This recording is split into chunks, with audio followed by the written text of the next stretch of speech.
Assalamualaikum warahmatullahi wabarakatuh. Bismillahirrahmanirrahim.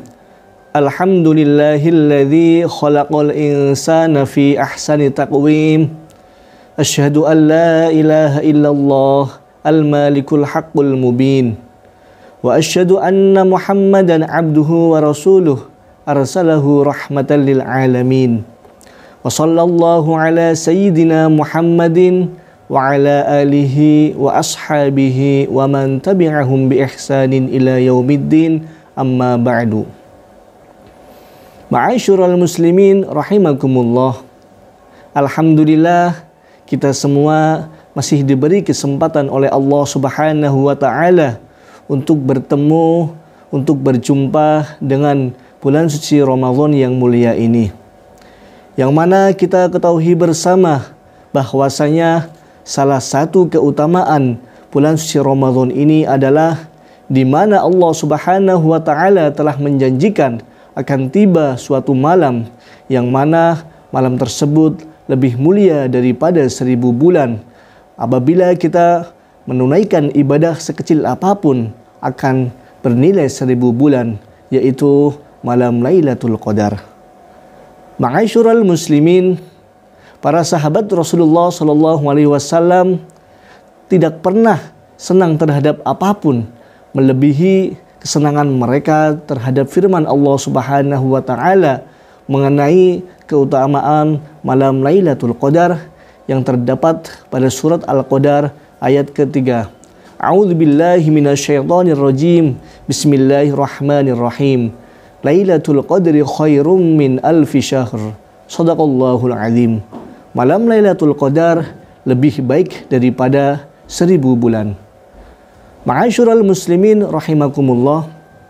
Salah satu asbabul nuzul surat Al-Qadar diturunkan oleh Allah Subhanahu wa taala bahwasanya pada suatu hari Rasulullah SAW telah menjelaskan kepada para sahabatnya mengenai 4 orang dari golongan Bani Israel yang beribadah kepada Allah Subhanahu wa taala selama 80 tahun tanpa bermaksiat sedikit pun, walaupun hanya satu kedipan mata saja.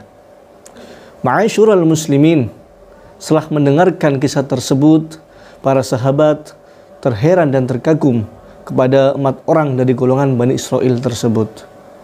Selain itu juga Rasulullah SAW pada suatu hari terbayang dalam pikirannya mengenai umur umatnya yang begitu pendek dibandingkan dengan umat-umat sebelumnya.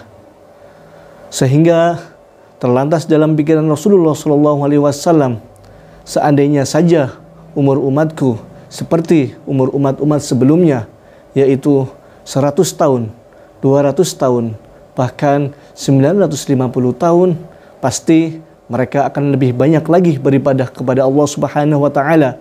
Mereka akan lebih banyak lagi beramal soleh, sehingga mereka mendapatkan pahala lebih banyak lagi dari Allah Subhanahu wa taala. Kemudian Allah Subhanahu wa taala untuk menghilangkan rasa sedih Rasulullah SAW, Allah Subhanahu wa taala mengutus malaikat Jibril alaihissalam untuk datang kepada baginda Rasul. Ya Rasulullah, wahai kekasih Allah, jangan sedih, jangan khawatir. Saya membawa kabar gembira yang lebih dahsyat lagi daripada ini, khusus untukmu dan untuk umatmu.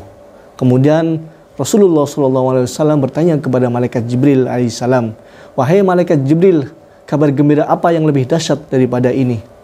Kemudian malaikat Jibril alaihissalam menjawab bahwasanya Allah Subhanahu wa taala akan menurunkan pada suatu malam di malam bulan suci Ramadan, yang mana malam tersebut lebih baik daripada 1000 bulan.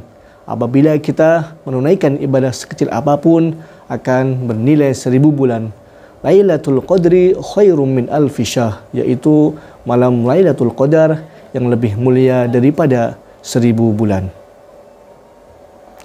Ma'asyiral muslimin rahimakumullah. Keutamaan malam Lailatul Qadar, selain di malam tersebut ibadah kita bernilai 1000 bulan, di malam itu juga Allah Subhanahu wa taala menurunkan ayat suci Al-Qur'an. Maka dari itu, bulan suci Ramadan juga disebut dengan Syahrul Qur'an, yaitu bulan Al-Qur'an. Ma'asyiral muslimin, Rasulullah sallallahu alaihi wasallam bersabda bahwasanya pada malam Lailatul Qadar Allah Subhanahu wa taala mengutus malaikat Jibril alaihissalam beserta para malaikat lainnya untuk turun ke muka bumi dengan membawa panji-panji yang berwarna hijau dan menancapkannya di atas Ka'bah. Kemudian malaikat Jibril alaihissalam mengajak para malaikat lainnya untuk memberikan salam kepada setiap hamba yang sholat, yang berzikir, yang menghidupkan malam tersebut dengan beribadah kepada Allah Subhanahu wa taala, dan kemudian mengaminkan doa-doa mereka sampai dengan terbitnya fajar.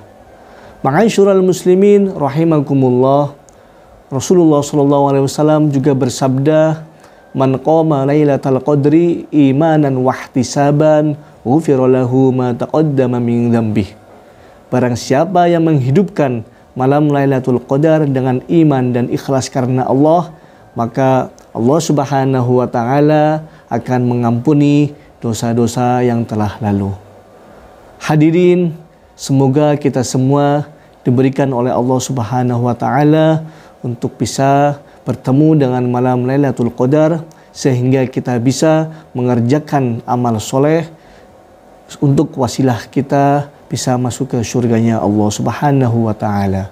Cukup sekian dari saya. Wabillahi taufiq wal hidayah. Wassalamualaikum warahmatullahi wabarakatuh.